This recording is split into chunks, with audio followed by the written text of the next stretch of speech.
Hi guys, and welcome back to another episode of Biohack-it. Today I have my dear friend Coda here with me. It's not every day that I get to interview another incredible podcast host, so today is very special. I hope my guest Krista here gives me actually tips.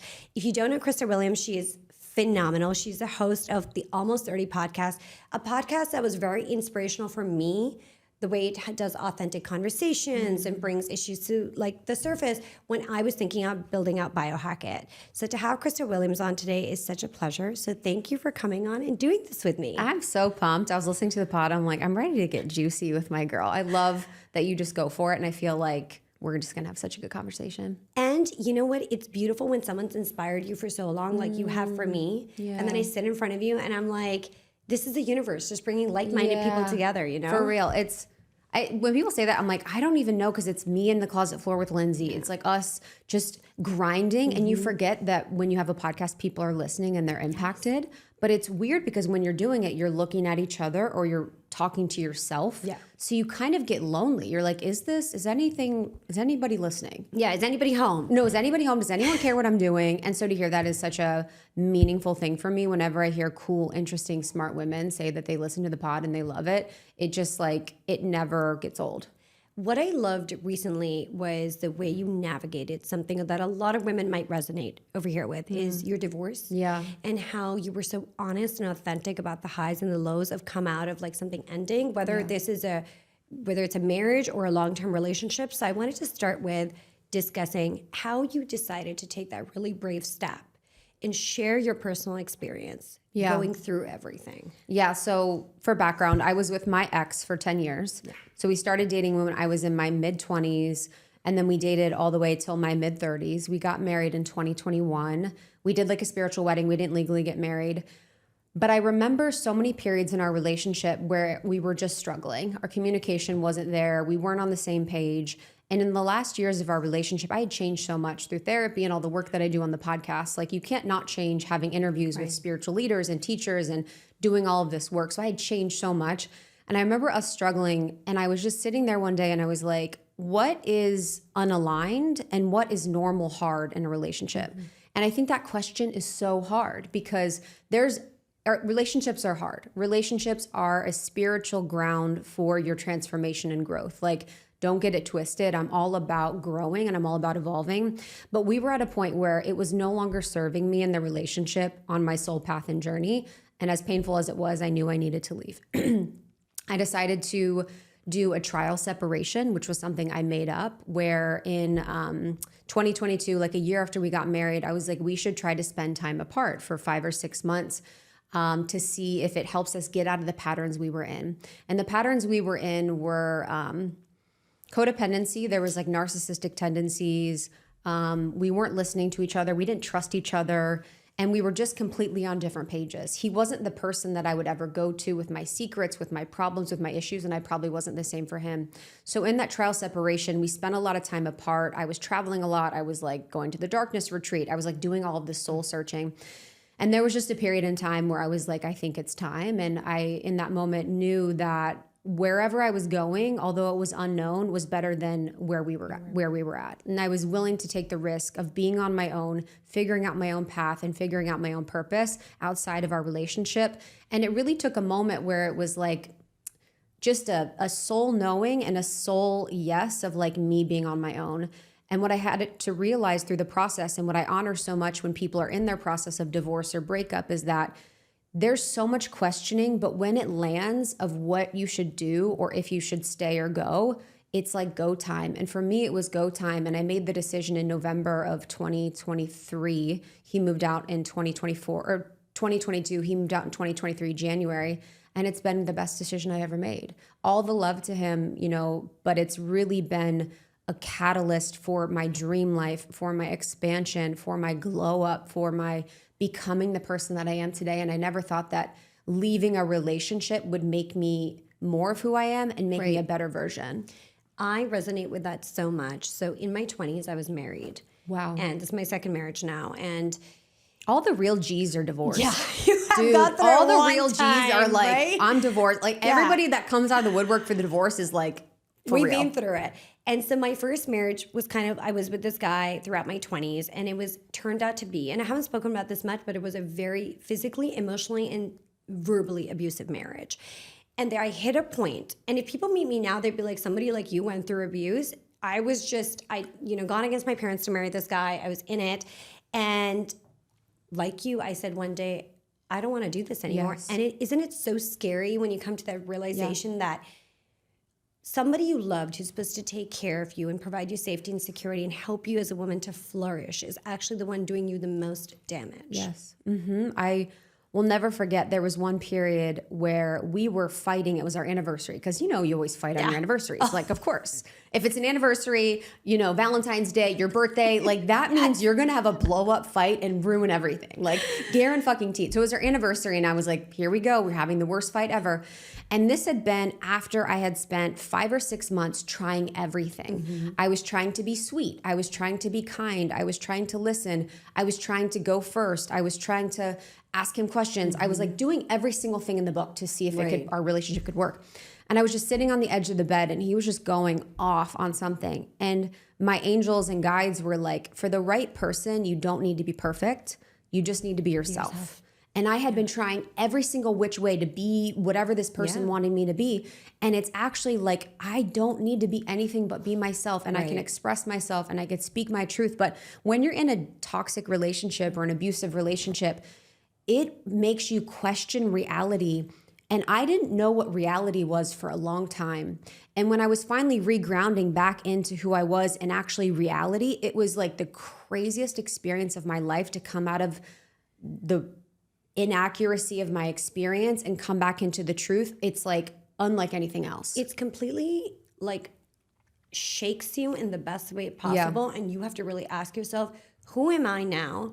And who do I want to be? Yeah. And the beauty of relationships and why they matter so much is people change over time. Like, you're married to somebody 10, 20, 30, 40, 50 years. You're always evolving if you're doing it properly, right? Yeah. Your partner needs to evolve with you. And when you stop growing together is when you grow apart. Yes. And that is why in today's society, where we're so busy with being on the phone, doing this, doing that, people don't connect anymore. Yes. I remember this was also something that I noticed, and to take responsibility for myself in the relationship. I was building almost 30. I had left my corporate job. I was like full focus. I was working all the time. I was so obsessed with what I was doing that it felt like I was giving to the relationship like the scraps. It was like, I'd be with you and I'd be like the best version. I'd be like so nice and kind and loving. And then I'd go home and like be tired and not really deep dive into the relationship or give to the relationship what it deserves. And I really now have learned so much of the people that I love the most deserve the best version of me and deserve the most from me rather than the scraps. And so that was something that I definitely took responsibility for. But there was so much of our journey and our process that just showed me that we weren't growing in the same way. And I had to be really honest with myself about that, because a lot of people can say like, I want a big life. I want to do big things. I want to live beautifully. I want to live abundantly. But you actually don't want to do what it takes to get that. Right. And I actually in my life have taken the risks and done what it takes to live a really beautiful, abundant life of growth and of transformation. And you really have to be committed to that path to be with a woman like me. It's not easy. Like, I am like an ayahuasca experience. Like, if you choose to be in my life and be the person I'm going to be with, it is like a wild ride, and we're going to go deep and we're going to go all the way there. And it's not easy. So for someone that wants an easy life, I'm not the one for them. And that's so beautiful that you, Krista, have that acknowledgement, because so many of us are programmed and trained to not express that abundance of who we want to be because society doesn't have room for it, and we're meant to play small and play it down. And that does not mean you can't be in a traditional relationship and have a traditional marriage, but this idea that we've been painted that women can't express their full desire and be who you are is, I think, it's detrimental to us as women. I completely agree. I, for so long in the relationship, felt shameful that I wanted to live really well. I wanted to have a lot of money. Yes. That I wanted to be successful. That I wanted to have a home in Malibu. That I wanted to do all these things. And even if they're dreams that never happened, it was like I was made to think so small because this person felt so small. And it's just not serving me and it's not serving them. And so something that I'm doing in my new relationships or just in dating is like, I'm super clear about the life that I want to live. And I give more tactical examples of that, because before in dating or relationships, I was like, I want to live a big life. I want it to be really beautiful. I want it to be super expansive, full of rich relationships. Everyone's going to say they want that. But if you really talk to a man and you're like, I want 2 homes. I want to live a life where we can travel 2 months of the year. Like getting really tactical with people breaking so it that down. they have the choice to opt in or opt out. You know, so that's so incredible you're saying that with my current husband and I. When we got together, like Expand me. Yeah. He was, you know, from the finance world. I was kind of doing marketing, and I was like, I'm a very go big or go home personality. Like there's no in between with me. And I will go down burning before I give up on my dreams. And you have to be okay with that. But also the beautiful thing is I don't project myself onto him. Yeah. He has his things. And if he doesn't want to do something, that is on him. My career is still my career. And as long as we support each other and give each other the space to be who we are, I'm not going to be a ball buster to you, because it is not my job for you to get to where you want to get to. I stick to my lane. I'm so curious of how you got there, because in my relationship, I think we were too much in each other's lanes. Yeah. You know, something I've also learned is like, I don't want to change you. You know, I realized in our trial separation, I was like, you need to go to therapy. You need to get a coach. You need to do all these things. And that wasn't him. And my requesting of him to do that was him being out of his integrity, out of his truth, and we were going to get back together, and he wasn't going to be doing those things. So you honoring the sovereignty of your partner is major. You honoring their unique expression and experience and respecting them. I think a lot of women control men. I think a lot of women criticize and manipulate men, are never satisfied. And there's aspects of the shadow feminine that really get shown in relationships where men are never doing enough. They're never like, women are never satisfied. We're overly critical. And I was doing all those things with my ex. And so in my next iteration of my relationships, it's so much more at peace and it's so much more respectful of the masculine, because I don't think I saw that growing up. I think plant medicine and this journey saved my relationship. Wow.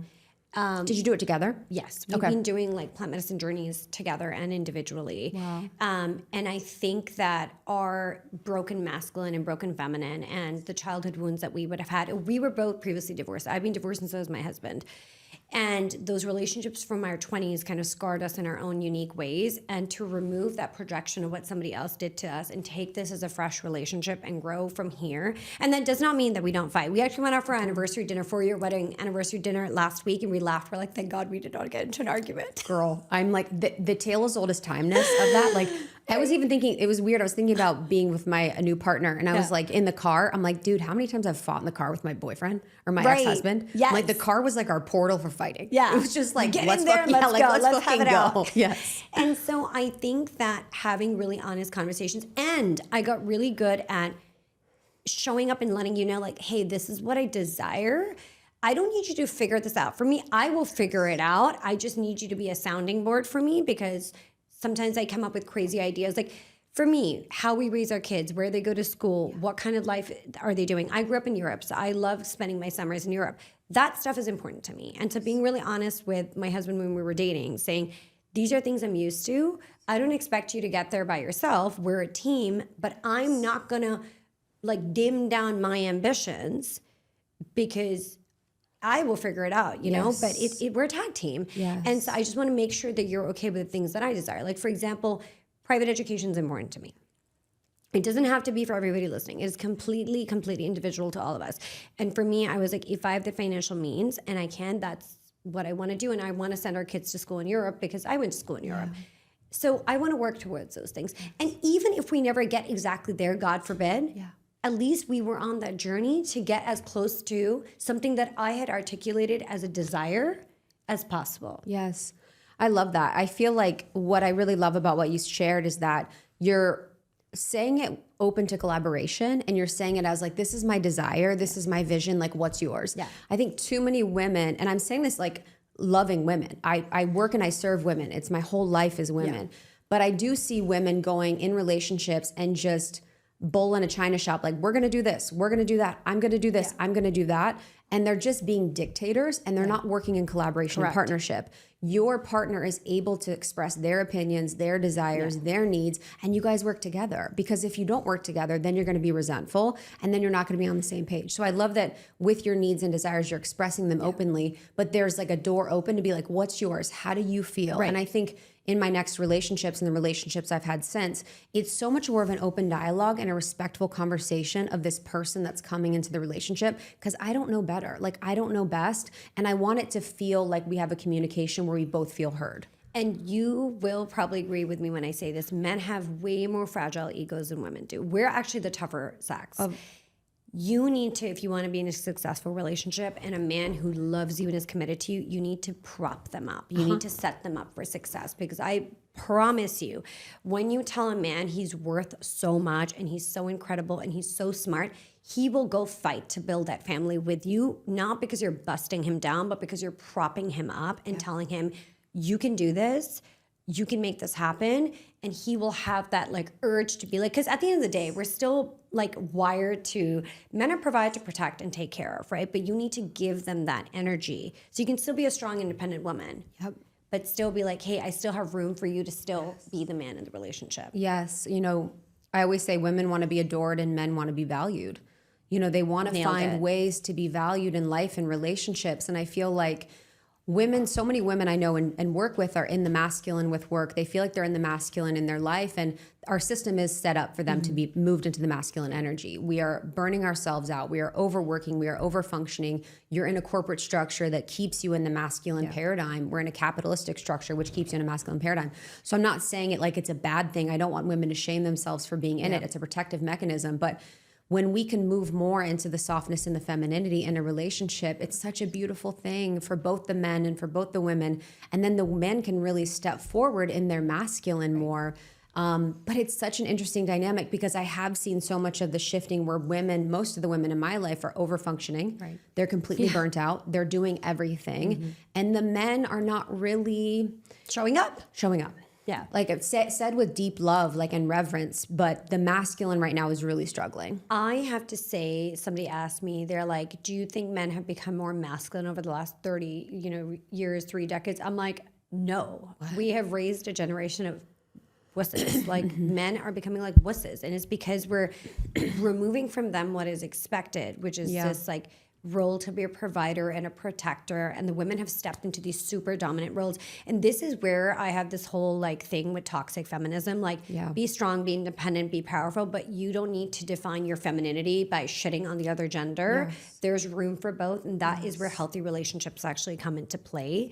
And that's where like I'm seeing a cultural shift in America, even with this election that just happened. We're seeing a shift of what the younger generation wants to see more of, and they're tired of this. And I think women should be allowed to be women. Yeah, 100%. I think what's happening with men, and the reason why some of them are moving more into like feminine roles, I think there's a lot, I think birth control. I think birth control in the water. I think there's a lot of environmental impacts that are impacting their testosterone. Naturally, testosterone rates are going down for men. I also think there's not initiation periods in time for men now that existed back then. So Jordan Peterson talks a lot about this, but back in the day, men went to war, men went to battle. In certain cultures, they would do vision quests. There was like an initiation period for men, because women are initiated when they start their period. You become a woman when you start to menstruate. It's like a part of our initiation process. So men don't have that anymore. So they're not really being initiated into manhood. And also what's happening is that this is even mother wound stuff, but the mothers that raised the men of our generation and the men of generations past are in experiences where they're over functioning and they're over mothering and they're overdoing it. And it's called the devouring mother archetype, where these men don't have any room to breathe, any room to like flex their masculinity, and they're made to be docile and they're made to be like dormant because of the mother wanting them to be so, because they're almost acting like the pseudo husband. So there's so much happening in our society and culture, but it's been such a bummer, because I know that men really feel good when they're in their masculine. They feel good when they're able to express that naturally. And it's so heartbreaking to see them just broken down and to see them not really able to express naturally what is their natural state. I was just going to say that. I feel that And that's where, like, personally, I don't know how you feel about this, but going back to things like plant medicine and psychedelics for personal development, not recreationally, guys, that's a different conversation, which can also be great for you. If that's, but I'm saying from a personal development standpoint is so important because it removes that questioning and layers. I want to ask, what's been your personal experience with like plant medicine or psychedelics in that way? Yeah, so I did, I've done a good amount of plant medicines just because in my work. So in my work, I'm experimenter. Like I just experiment and do everything. I want to have an opinion on things. I want to explore. I want to share with my audience. So I did ayahuasca, I think in 2018, I sat with it for 5 nights at Rhythmia. And to be honest, I didn't really have that crazy of an experience. Wow. I had some things come up. I had some things come through, but it wasn't really wild. And what I realize now is that in that container, I didn't feel safe. Yes. So as much as powerful as the medicine could be, there actually is a part of me that's very protective and that didn't allow me to really go there.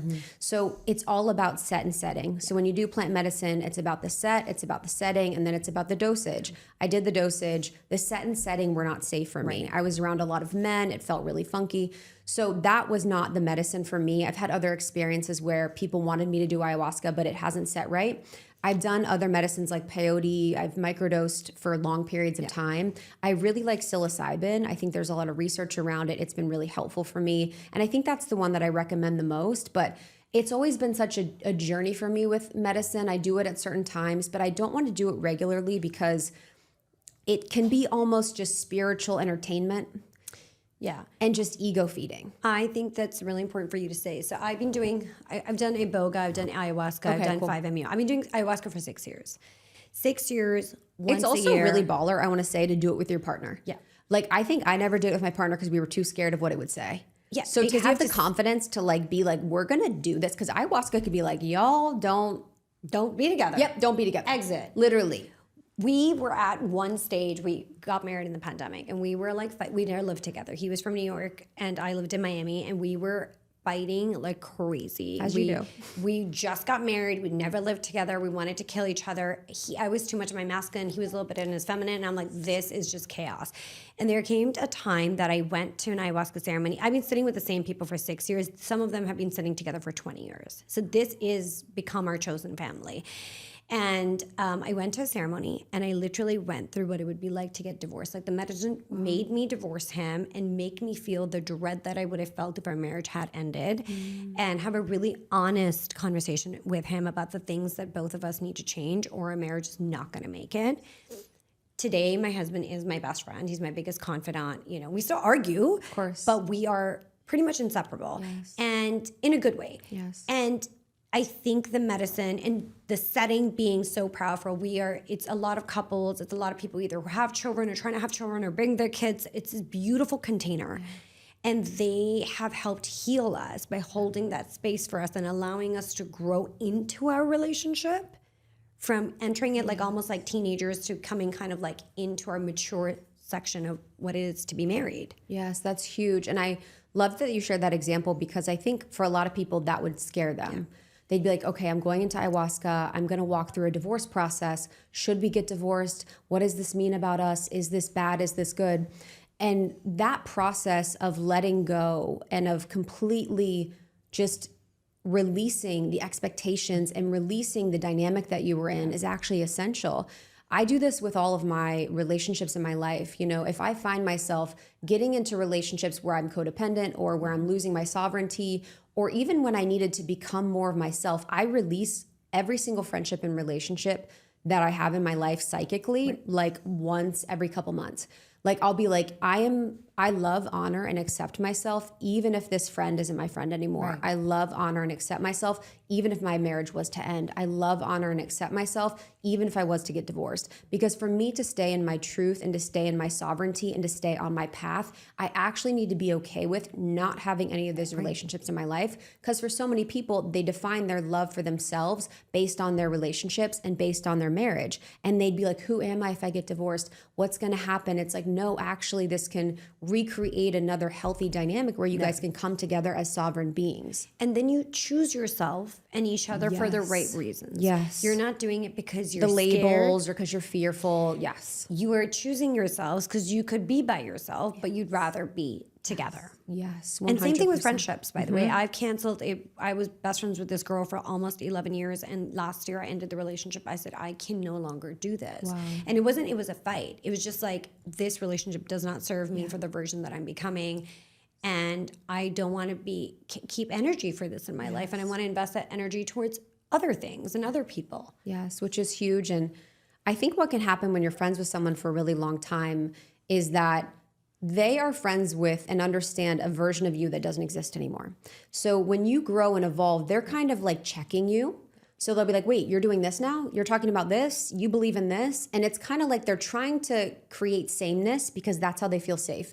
So a lot of times if you have friends from growing up or, I have a friend from when I was like 12 and we're still very close, but we've had to break and recommit because I'm going to change all the time. I'm going to change my mind. I'm going to change my opinion. I'm going to become a new version. So you need to be okay with never being able to track me or match yourself against me like other friendships would, because if you are keeping hold of friendships that are not serving you and the path that you want to go on and the person that you want to be, that's not a friend. Right. That's a relationship that you are using to keep yourself small, and you need to be really honest with yourself. So I love that you took the chance and you let go of that relationship, because in life, it's just too short. Like, it's too short to keep hold of friendships that just don't serve you in a way that's going to support your growth. And just drain you, and they stop. You have limited amount of time, guys. Yes. Like, at the end of the day, you have a career, you're trying to get enough sleep, you're trying to take care of yourself, self-care, all of that.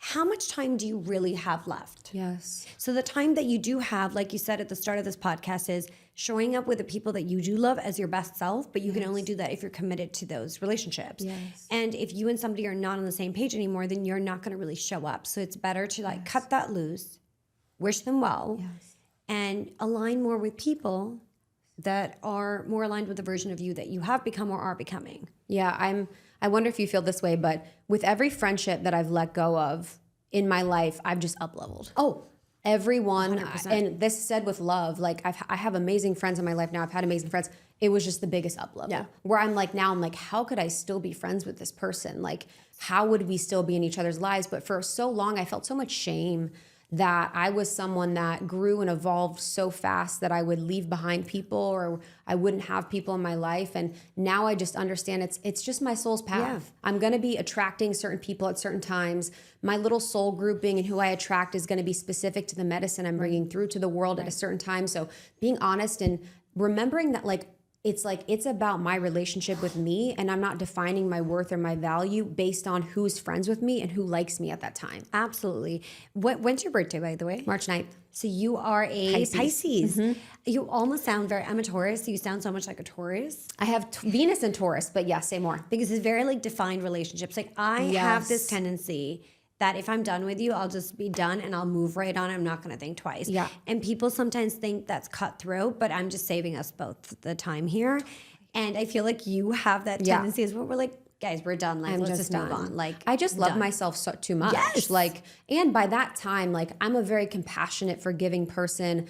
I'm a great communicator. I'm all about conflict resolution. I'm all about self-expression and relationships. So if we've reached a point where I'm done, it's just, I've done everything I can. I'm going to talk to you when things are off. We're going to have clearing conversations.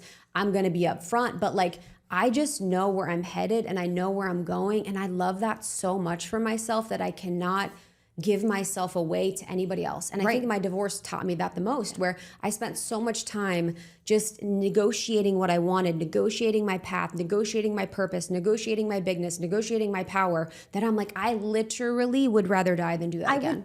I want to live my purpose and my path. I don't want to sit here explaining it to you all day. Oh, 100%. Just get out of my way. That was the thing I had to think of recently, because my journey lately has just been different. And I was thinking about how, and I heard, as an example, I was just in Paris for 5 days. People were like, oh my God, how'd you go to Paris for that short of time, da da da da. And I was like, yeah, I know, why am I doing that? And I was kind of getting caught up in their judgment or perception of my trip.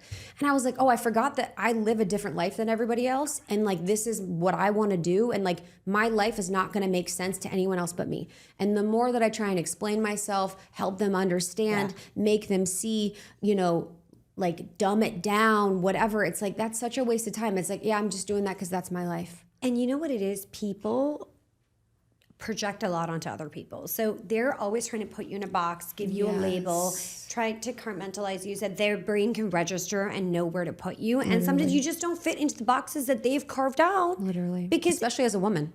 it's your box. 100%. I make my own box. I'm going to sit where I want in it. And if it's too much for you, that sucks to be you, right? Literally. I always say that. I'm like, the niche is me. Correct. I'm like, there is no niche. The niche is literally me. Like, I create my own life. I want to be like an amorphous blob. There's this like Franz Kafka quote. It's almost like, and it talks about how just like never being defined.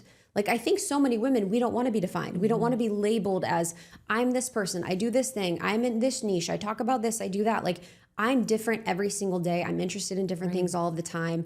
I'm changing and evolving and growing. My life is an expression of what I'm going through. My life is my art. And it's like, it just kills me when someone is like trying to define me in a certain way. It makes me feel like I want to freak out. And you're like, I'm so big. You're trying to make me so small. It's almost a very claustrophobic feeling. 100%. And I think so many people can feel that way and understand where they're like, yeah, I don't want to be doing one thing. I don't want to be seen as one person. I have many interests. I have many desires. I have many passions. And the more we can liberate ourselves to do that and not try and explain to the world or make them understand, the better. And I think to do that, I had to be okay with people not understanding me, people having ideas about me, people having perceptions about me, people having judgments about me, and just knowing that it's like, I define who I am and I'm okay with that, and everyone else can kind of do what they want. Right. And if you understand me, great. And if you don't, that's also okay. Yes. For you, when you were going through this huge transition in life, so podcast is popping off, your personal brand is growing, and then you're going through this huge shift personally, right? A relationship that you thought would be the one is kind of, it's almost like a death. Yes. What wellness or spiritual practices do you think were your biggest tools in your toolkit? I love that. So I would say for me, I did some pretty extreme things during that time. I think it's so funny because I thought I was like hiding the fact that I was getting a divorce. And then everyone was like, yo, girl, we fucking knew. You were like traveling all over the world. I did the darkness retreat during that time. I was like just running around the town. I was all in it. For therapy for me is always number one. You know, therapy is just the most important point for me to take accountability, for me to express without censoring, for me to be in my truth. Also, internal family systems, I think, is the most important thing for me. So internal family systems is a psychotherapy technique, and it really expresses and believes that we think in multitudes, that when we can sort of define our emotions as like parts of us, it can really help our brain process. So as an example, in my divorce, you know, I'd go into therapy and sometimes I'd be like, you know, maybe I can make it work. Maybe this is just a pattern. Maybe this is a phase. And then the next time I'd be like, you know what, it's done. I'm done. So if we approach these two different feelings and these two patterns of thoughts as parts that are scared, then I can really process them more aptly rather than kind of just following my random train of thought. So it really helped me to get clear on who I was and what I'm doing. And then I think actually not doing a lot of wellness practices and principles, getting clear on like me and like who I am and what I believe and what I'm doing, not doing the crystals, not doing the healers, not doing the tarot, not doing the psychics, not doing all of that was like, who am I? What do I believe? And how can I deepen my relationship with God and follow the intuitive guide of like what my soul wants me to do? And then you spoke about the darkness retreat. For people listening, they may not know. So walk us through what is the darkness retreat and how you discovered it. So I heard about it through Aubrey Marcus, who's been on the pod. He did a darkness retreat. I think it was in Germany or something, and it was like 14 days. And basically you go into pitch darkness. So you go in a cave and there is absolutely no light. You cannot see the hand in front of you. So literally like this, like pitch. I think he recorded this, right? Of course. So that like doesn't count. Just kidding. I mean, I don't, whatever. So there's one in Oregon that I went to. It's called Sky Cave Retreats. So it's funny because right after I did the interview with Aubrey, I told God, I was like, God, if you want me to do the darkness retreat, make it easy. The next day, the founder of the darkness retreat emailed me and was like, I'd love to have you come out. Would you be willing to come out? And I'm like, yes. It's funny. God really has got my back in a lot of ways. And it's when I'm unattached, when I'm like, make it happen. So I went to the darkness retreat in November, and it was 4 days, 5 nights of me in this cave in pitch black the entire time. No phone, no social media, no nothing, no contact with anybody else, just me in this cave. And it was definitely the most psychologically hard thing I've ever done. Honestly, I felt like before I went in that I was going to go insane. I felt like I was going to scratch my eyes out. I felt like I was just going to like freak out. But it's really powerful because as women, we are so used to going into the darkness and into the depths. Like the way that we approach our emotions and our pain and our suffering really supports us in being things like a darkness retreat. The founder of the darkness retreat told me that women do so much better in the darkness than men, that most of the men, or most of the time, the men try and get out early, and most of the time the men try and quit, but the women are always willing to go. So in this darkness retreat, you just spend time alone. I meditated, I cried, I went through the process of grief and my emotions, and I just really sat with myself and my thoughts in a way that I never have before, and it taught me so much about myself and so much about how to be with myself when I was having emotional experiences, and it changed me in a way that I think has made a real profound impact on my life. And what do you do for like food or like water? Do they bring it in? Like, what if you have to go to the bathroom? Yeah, so in the room there's a bed and there's a bathroom, or there's a bed, a toilet, and a bathtub. And then there's like a floor. So on the floor was a yoga mat, so I could feel around to get on the yoga mat to stretch. Or I mean, honestly, my body felt amazing because I was so rested. I was stretching for 4 hours a day. I was taking like hot, cold baths. Like you would take 12 baths a day because it was like all you could do. And then for food, so they check on you once a day. So the founder of the retreat comes once a day. He drops off food in like a little door on one side, and then you open it on the other side so it's still dark. So he would check in and be like, hey, Krista, how are you? What's going on? And I remember I told him at the beginning, I'm like, I'm committing to be really fucking honest with you. I'm not going to be in a pitch black cave and lie to you and be like, I'm great. Everything's fine. Like that's psychotic to me. So I was like, stuff's going to come up. I'm going to say how I feel.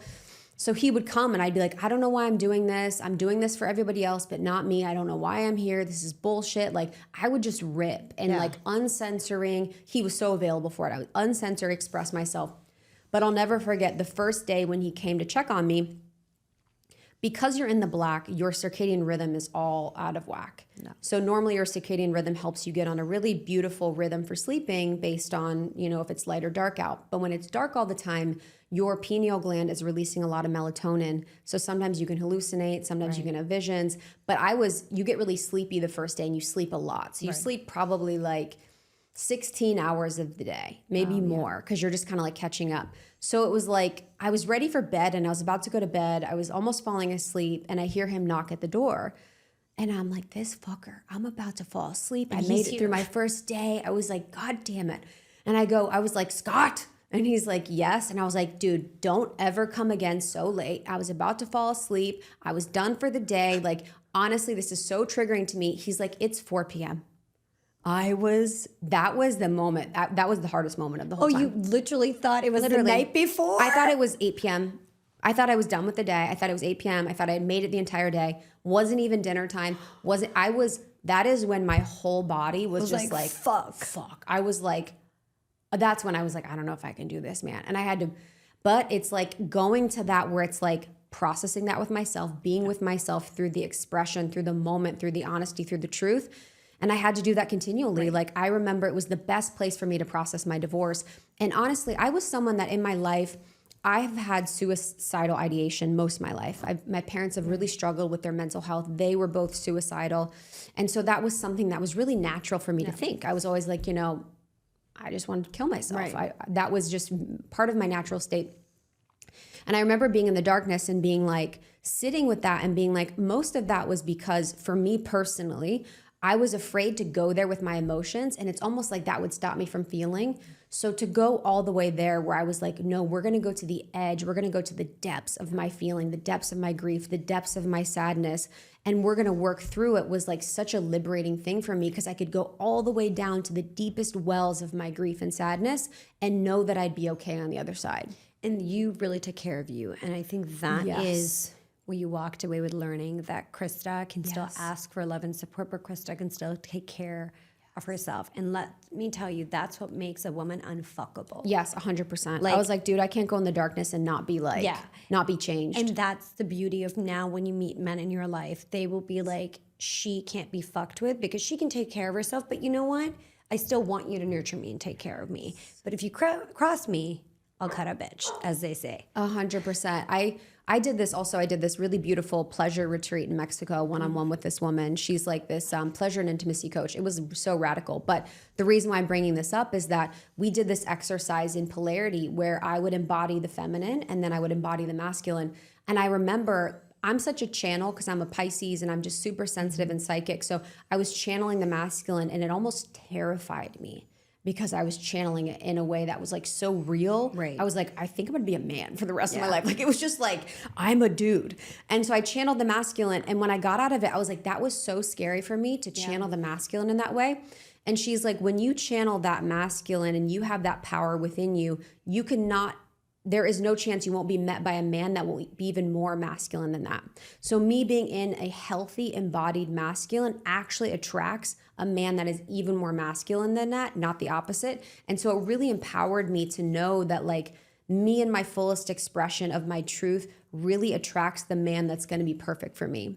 I could not agree with you more. So when I started dating my husband now, because I had been in this like toxic relationship previously, my parents were always fighting, always going through like, it was chaos in my house. So I learned to take care of me. And so I naturally came across as a very masculine woman, even though I come across as a petite little girl, but my energy was like, don't cross me. And doing a lot of the plant medicine and the therapy and the coaching and all of those things that have made me who I am today to sit in front of you taught me that you can dance between both. And I can show up as a CEO in my work life, but I can still show up as a wife in my personal life. But when I need to get something done, I can still step into my masculine and ask for it and be like, listen, this is a boundary. This is my expectation. Where can you meet me in this? And that's allowed my husband to do the same, to be like, don't cross this boundary with me. I'm asking you, don't, like when I nag, for example, he's like, stop nagging me. I heard you. I'll get to it when I get to it.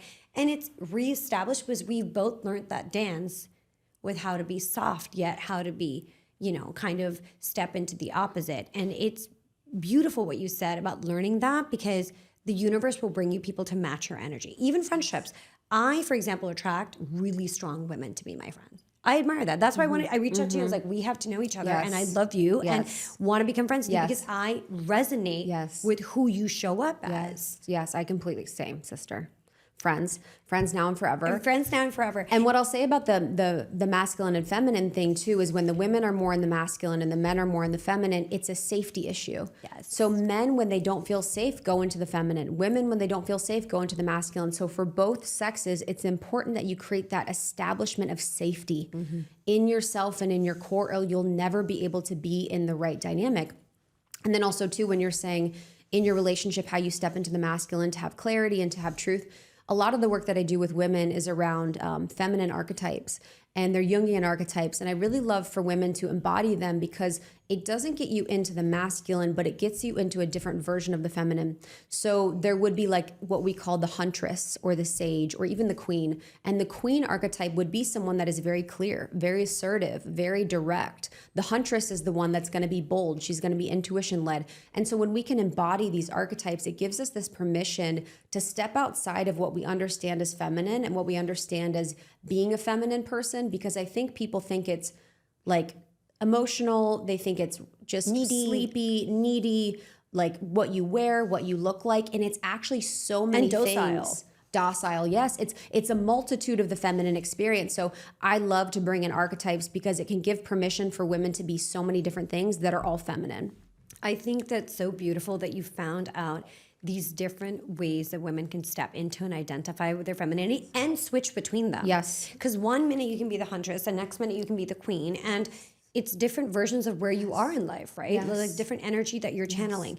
And I will say one more thing, talking about the masculine and feminine kind of profiles. Men who tend to be abusive might come across as alphas, but they're actually much more in their feminine, which is why they issue abuse onto a woman.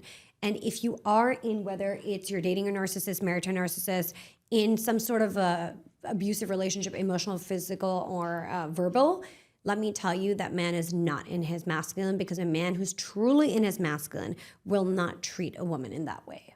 So talk about that. We talk about that more. So why does a man that's presenting as alpha, Why is he more in his feminine? Because I think they have a broken relationship with their feminine, whether it's through a broken relationship with their mom or themselves, and they actually don't like women on some level and want to break you down and control you and intimidate you and bully you because they're so broken in themselves.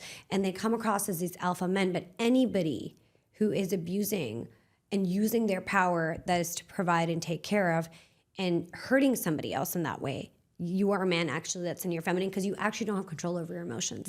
In masculinity, women, we are a little emotional, right?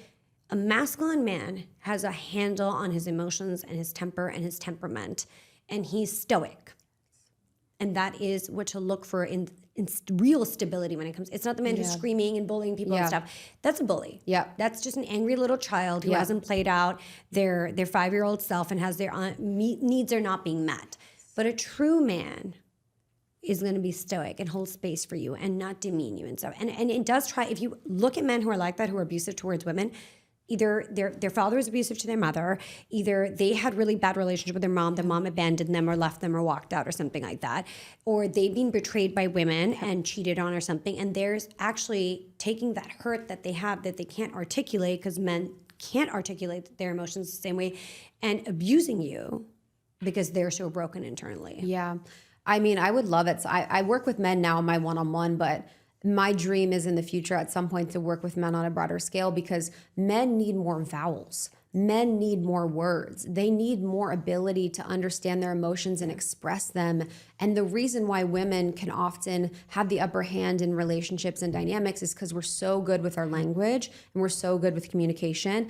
And even, I was watching Love is Blind this recent season with Hannah and Nick, and I was watching her just run circles around him because she could speak more and because she could articulate more. And it was almost like she was using it as abuse because she could have more, she knew more words. And I think it kind of is something where the men, if they had more access to their emotions, to understand them, to process them, and then to express, they'd be so much better off. You know what you just said reminds me so much of you when you go to school and you're toddlers and you're in Montessori or whatever. Look at a girl's verbal articulation and how little girls run circles around little boys their age. And all we're really doing as adults is we're acting out that same role. And that is where, if you are with a partner, I would truly encourage you to embody teaching him and allowing him to learn to express his emotions without judging him. If he says he's feeling a certain way, allow him to feel those feelings. And let him come to the conclusion about why he's feeling those things, but don't judge him for that or shut him down because men need to be able to articulate themselves without being like, I look like a sissy. Yeah, and given space. And I think that's when you get out of codependency in relationships, it's okay for him to feel a certain way. It's okay for him to be like, you know what, it really bothered me when you did this. That's completely okay. Absolutely. I'm so grateful you said that. Thank you for being open. Where when you're in a codependent dynamic, it's not okay for them to be off. It's not okay for them to feel. It's not okay for them to be sad. And you're trying to micromanage and control them because you're not okay with the issue or the rupture in the relationship. So the more we can come out of codependency and sovereignty is huge. But you mentioned before the mother wound with men, and the mother wound with women is something that I talk a lot about. I've done retreats on it. It's something that I teach, but that relationship is the cornerstone for how we navigate and negotiate relationships for our whole life. The mother is the first relationship men and women both see, and it is the template that we create from a brain perspective for the rest of our relationships. So if a man has a toxic relationship with his mother, was abused, was in a neglectful relationship with his mother, if he hasn't done the work, he's going to be most likely repatterning that on your relationship. And you don't need to stick around for that. Like, too many women stick out these shitty relationships. This is my whole thing. What I've realized recently is so many women know and understand in a complex way their man's trauma and their man's experience. They're like, oh, well, that's why he has that insecure attachment. Oh yeah, his mom was neglectful, so sometimes he neglects me, sometimes he's mean to me. Not that I'm not saying that it's not a beautiful thing for you to understand your man's trauma, but you don't have to be around for it if you understand it. Correct. It's like people can know it and then make it as an excuse. Like, you can still not be with that person even if you understand their trauma. Right. You don't need to be the one babying them and healing them. That's their journey. 100%. And that's when I think where you and I have got to now is Yes. like, we can still show up as us and we will support you on your journey. Yes. We're not your punching bag, nor are we going to stop our lives because our light is too big for what you desire. Yes. Because also, too, then I'm wanting you to change for me. That's something I had to be really honest with my ex about, where I was like, oh, wow, I'm not doing you a service because I'm not loving you for who you are at all. I'm loving you because I want you to be someone else. I want you to do therapy. I want you to do coaching. I want you to do everything that I love. And that's actually not a service to you, and it's not a service to me. Like, the deepest type of love is a love and acceptance for the person as who they are and where they're at. And when you want someone to be different and more evolved or more processed or more spiritual, it's actually not kind. Right. And it's actually like, I think a lot of women want their men to be more spiritual, want their men to be more all of these things. And I really love Alison Armstrong's work around this, because she talks a lot about how if we want a man that's masculine, if we are a woman that wants to be with a man that's masculine, then you should want him for the way that he is masculine, not because you want him to be a woman. I think we oftentimes can have so much language, and the way that we communicate as women is just so colorful and bright and like intricate and detailed and all the things. And then we go to our man and we're like, I want you to ask me how my day was in 500 ways. And I want you to talk about the relationship dynamics of me and my boss and everything like that. It's like, it's actually not part of the masculine frame and experience to have that sort of conversation. So when we want a man that's masculine, we need to accept what they're going to bring to the table as the masculine. And it's not going to be someone that's going to be processing everything and talking about the drama and doing all these things. It's like, they're going to be in their masculine frame and you're going to be in your feminine frame, and you have to respect them for where they're at. But that comes from women finding solitude and enough in themselves and not searching for that outside validation and neediness that sometimes women project. 100%. Like, I think so many women they feel safe when their man agrees with them. Everything that they say and do, their man has to agree with them. They feel loved when their man agrees with them. They feel loved when their man does everything that they want. But then when the man does that, then they're not attracted to them, and then they don't have polarity anymore. So you have to watch yourself in a relationship when you're wanting the man to do everything you want, to listen to everything that you say, and to just like be this person that you want to create, because you're no longer going to be attracted to that person. Absolutely. It's the most attractive when a man tells you no, when a man is clear on who he is, when a man is like not allowing you to like steamroll him. Amen. One of the other things that you talk about, and I wrote this down, is the concept of God. Mm-hmm. I love that you brought that in, because so many times we have moved so far away from society to talk about spirituality and the essence of God, creator, whatever that person is for you, because that's almost looked down upon to be like, what do you mean? And the fact that we have now gone back to that place that women like yourself are owning that conversation with creator, with source, with God, whatever this energetic being means to you is so beautiful. Just last night, I was actually telling Jacqueline that I feel that I am getting to where I am in life because I've had a complete surrender to my creator, who is, I'm Muslim originally, so I call it Allah. And I said, surrendering to the light that I was made from and going back home has cleared up my path to so many things. And so I wanted to ask about, were you always spiritual? Is this something you got reintroduced to after your divorce? How did it happen? So I grew up Catholic. So I was, a very spiritual being, and I always had this like spiritual essence in this connection. I remember looking at old journals and I'd be like, I love Jesus. Like, I kind of would write that. But in the Catholic Church, there's not a lot from my perspective and my experience, there wasn't a lot of warmth. There wasn't a lot of community. There wasn't a lot of connection. Right. In the Jewish faith or in the Muslim faith, I think there's a lot more community. There's more ritual. Yeah. There's beautiful elements to it. And I just never felt connected. I felt really disconnected from God and from Creator. And I remember going through a phase in my high school where I was pretty nihilistic. I was like, I don't think God exists. And I don't think this is real. And why would suffering exist if God exists? That kind of inner teen, angsty, wrestling with God phase.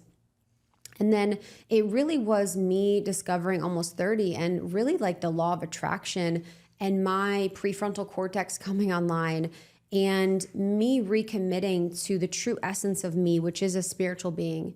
And I think I've committed to my spirituality in a way that has made my life so beautiful. And when I really reclaimed God the word God, from being taken from me as a Catholic, my life just became so much more beautiful. And I don't care if anyone says God, creator, source, Allah, like whatever people say is fine for me. But I think my reclamation as God has just left this like reverberation in the field of clarity and of truth. And I think for every single human, we always question if there's more, like this can't be the only life that we live. Like we all are spiritual beings and have spiritual conversations and questions in our mind. And when I was able to have that as the foundation for my life, you know, Jordan Peterson again talks about that, like having a spiritual foundation for my life, like this is my firm foundation, everything became more clear and everything became more beautiful. And God is just like the center of my life and my universe, and having a conversation with a benevolent being that cares for me, that wants the best for me, that sees me in a perfect way can only bring more good to my life. So if anyone doesn't believe, I'm totally fine. I get it. It makes a lot of sense, but it's just changed me in a way that softened me, that's made me more of who I am. Amen to that. It's so beautiful to hear you articulate your relationship with, you know, God, and how much freedom, how liberating that relationship has made you, because you always know someone has your back, and you know where one door closes, another door opens. And when you are creating from that energy and that frequency, then the world is full of infinite possibility. There's no end to your dreams and desires. I think what I had to do in the Catholic Church, though, it's like Catholic Church is like, God is mad at you if you're this. God has the 10 Commandments. God has all these things. So I had to really reprogram and like really pull out of that and be like, whoa, who is the God that I know? What is the God I want to know? Things that could help people reestablish their relationship with God that I really love. A Course in Miracles is one of my favorites. I love A Course in Miracles. I also love Kabbalah 1. You know, taking Kabbalah is really powerful and really like helps reset a relationship to God. And then just being really clear, like in your prayer, if you do prayer, like, God, if you're real, show me. Like, I want to establish a connection. Like, show up for me. Like, help me reestablish this. Help me relive my life and relearn you in a way that's going to like help give peace to my heart. I recently, in my last ayahuasca ceremony, we talked about this idea of tribalism, which I think is like completely destroying the world, because we go around the world thinking, I'm better than you, my people are better than you, we're better than you, and this is what's destroying us. If we can look at the whole relationship with God, no matter what version of God or the name you give it, Hisham, Allah, God, whatever it is, but you realize that it's from a singular collective, and we are all one big family, one big unit. We might practice in different ways, but removing the indoctrination and the tribalism from the religious aspect and just practicing from pure love is really where I think we're going to find our saving grace in a way. Yeah. You know, when people kind of question God, I'm always like, what is human and what is God? What is human and what is God? God is not the one that's like, gay marriage is wrong. Yes. You know, this is wrong, this is right. Like, that's actually not of God. And I believe that God is a loving God. I believe that God is a forgiving God. And I don't really apply all of the things of, you know, even like Christianity to what I believe God is. Like, I kind of have my own relationship and my own dialogue. And I believe everything is a part of God's creation, even the things that are bad. You know, in this book that I really love called The Law of One, it's this channeled text. It really helped me to understand unity consciousness and the fact that like all is perfect under God. So even when I suffer, it's perfection. Right. Even when I'm going through something, it's for my greatest good. Right. And even when, you know, we doubt, it's like all perfect in God's eyes. And when we can really lean on that, our life just becomes an adventure rather than like this thing that we have to suffer through. Because then you enjoy the journey. Yes. And no matter where it ends up, as long as you end up at your destination, and how you get there does not matter, because you know you're being divinely protected along the way. Yes, 100%. Like, I can't speak on God enough. Like, I think in spirituality too, I found like the law of attraction and was into that, and it works. Like, for sure it works. Like, I've had manifested really beautiful stuff, but I did all the things. Like, I got to know all the angels, ascended masters, the aliens, the fairies. I did the crystals. I did the tarot. I did all of that. And then when I could simplify by just going to God, instead of praying to my guides, instead of praying to whoever the frick, Kali or whatever, it's like, I'm just going straight to the source. Yes. Because this is the source I can trust, and this is the source that knows. I am so excited that I got to sit down and get to know you more, and what a gift you are, and your personal journey is such an inspiration to so many women, Krista. And the work that you've done, not only building, 30 under, it's who you've shown up in the world in this charismatic way, and really owned your femininity and owned your journey, and the almost 30 journey has also been incredible to watch, and what you've built is this community that loves you and adores you. So I'm just so glad that I could go forever. I can't wait for a dinner. You're amazing. Yeah. Oh, thank you. I'm like, I can't wait for more. I just think you're a gift. And I'm so glad that my audience is going to get to meet you. And for those of you that don't know you, they have to follow you right away. By the way, where should we tell them to follow you? Oh, yeah. You can find me on my personal page. It's Krista. It's ITSKRISTA. And then it's Krista.com for my retreats, for my one-on-one work, for my courses and programs. And then almost 30 podcasts wherever you listen to podcasts. And your retreats are incredible. Your workshops are amazing. I think.